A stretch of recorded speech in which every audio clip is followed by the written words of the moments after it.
po natin dilipat po yung mga gamit po natin dito dahil ito po is nandito po yung mga gamit ko pong iba nandito po sa kwarto po nila tatay. So lilipat ko po sa kwarto po doon sa kabila. So yung ang unahin po natin ngayon is mga perfumes po. Yeah. This we have smartphones. What is? That is a smartphone. Yeah, it's a phone case. No, I want this to get out. Star Wars. I want this to get out. Yeah, wait. Okay.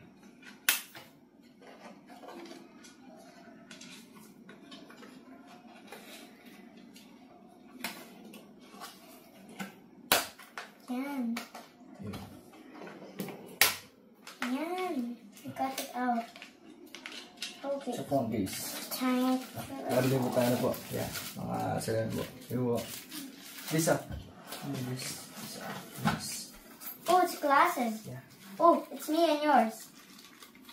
Wait, can I just wear that for a while? This red one. Hello. Flexible pen. Yes, I like it. This. This.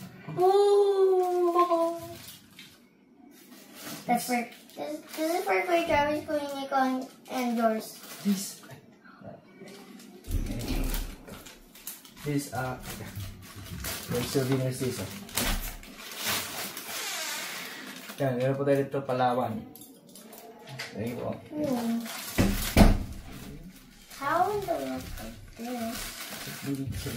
I want the other glasses.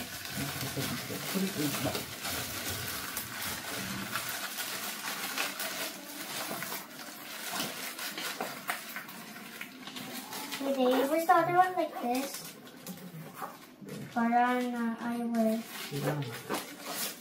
Where's the other glasses? Where? Oh.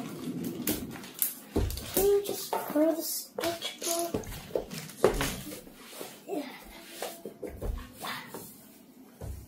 Kaya, darating po tayo na po dito sa souvenir po from Singapore. Thank you po. This what is welcome. Whoa, it's a ball pen. I want one. Key. Okay, key.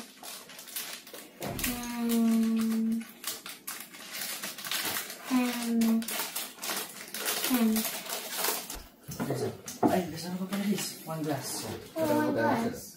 Thank you po. Kasama-sama po namin mga salag po mga kape. Meron pa rin po mga iwan po doon. This what is? Toronto, Canada. What's that? I wonder what's that. Because it can get off. What's a plate? Souvenir. Souvenir. Ito mayroon po message. Ano po ito? Is how can you get this December out? 28, 2021. Hi Dave, a simple remembrance for me. A souvenir plate with a picture of CN Tower, Toronto, Canada. XOXO Tita, Nanay. Thank you po.